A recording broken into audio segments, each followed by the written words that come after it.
this means you're not talking loud enough. Oh. Good. All right, we'll start with the opening statement from head coach Amy Egan. Wow. I mean, what a game. Our kids showed up. Our kids were on a mission tonight, and just really proud of them. You know, I told them downstairs that I'm just really thankful that I get another opportunity to coach this group, and just a lot of fun tonight. We had, I think, 4 or 5 people in double figures. I thought we kind of struggled a little bit at the beginning with keeping them off the O boards, and then we cleaned some of that up for sure, which was important. Down the stretch, I think they got us a little bit with some penetration and out to the 3, but I'm really proud of our kids. I mean, we just played and did what we needed to do tonight to win. Coach, 5 players in double figures, Yeah. as you mentioned, 6 if you count Alyssa with 9. But it was a real team performance, and it's something, Bob and I talked about on the broadcast. It's just how selfless your basketball team is. Everybody kind of coming together at the same time as freshmen and now as sophomores. Do you think that cohesion, all kind of coming in together, is sort of what makes it so easy to share the basketball? Yeah. I mean, when you talk about, number one, having so many returners, okay, and so they played a lot of minutes last year, so they kind of know each other. I think it was such a great growth year for them.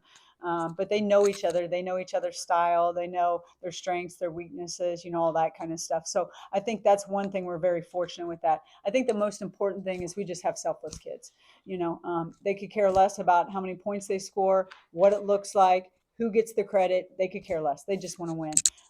And that's a big reason we're in the position we're in, is because they just don't care. So Michaela, coach said on her podcast this week that the Tulsa team ran up and down the floor and got shots off quickly. That first 4 or 5 minutes was dizzying. How did you guys adjust to that? We kind of just worked on it in practice. Our boys pushed us, and they pushed the ball. They went quick. They really went quick. And so, we kind of got that feel for it from practice, and then we came in the game, and we were kind of just ready to go. At the beginning, all our chest was burning, and we kind of just had heavy breathing, but we were good, and we were ready to go.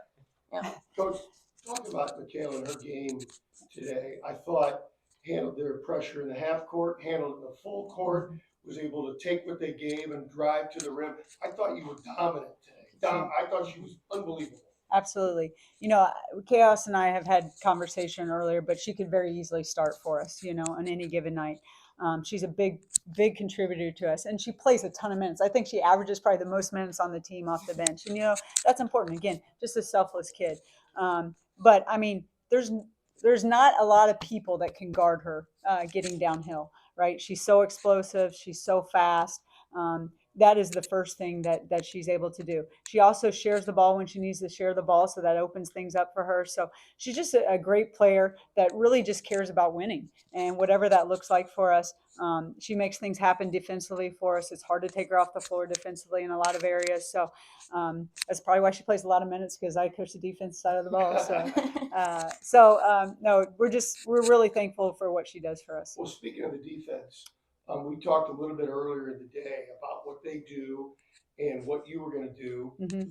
I thought your scout was unbelievable. Thank you. The defensive game plan was perfect, and the kids executed it almost perfectly. Absolutely. I would say all 3 of those as well. I mean, we knew we had to get back in transition. We talked about not offensive rebounding. We're not an unbelievable offensive rebounding team anyways.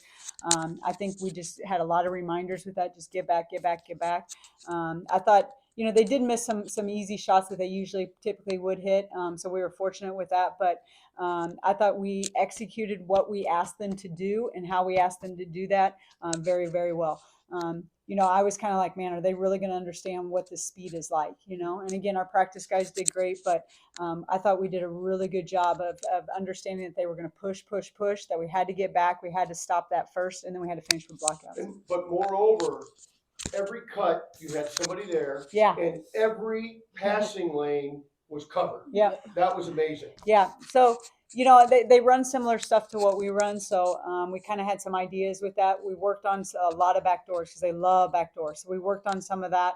And we felt like if we could challenge them to catch out on the floor, but be there on the catch, that we do really well today. And I definitely think that. So Alyssa, there were times during the game tonight that both you and Brooke had fire coming off your fingertips. You were so hot with the shot. What are you thinking when you know the ball is going in?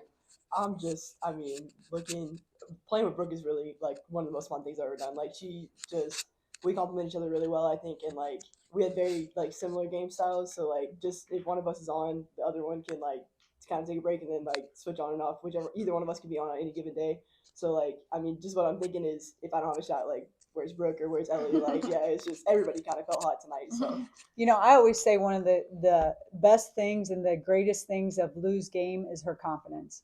When she has that and plays with that confidence, the ball's going to go in every single time. I'm telling you right now. Oh, Alyssa Nielsen. Sorry. Because that's something that she carries really, really well for us.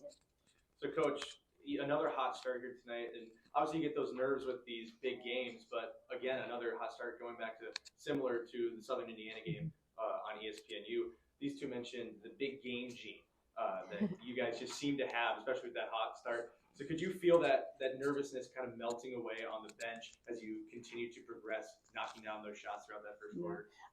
I don't think our kids are really get that nervous. I think, sometimes when you're young, you're a little bit, I don't want to say stupid because we're not stupid, but naive a little bit, right? But our kids have nothing to lose, right? We have nothing to lose.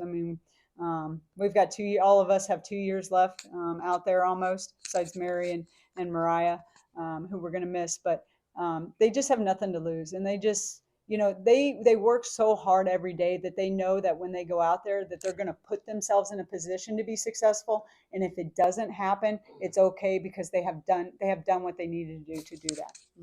Alyssa, I wanted to ask, we know you're a mid-range assassin. This is known, but you have really, it feels like, grown, and Coach talked about your confidence, being able to take that outside shot, and you can tell the spacing on the floor really opens things up when you're able to do that, and it seems as though that's something that you've gotten more and more comfortable with as the season has gone on.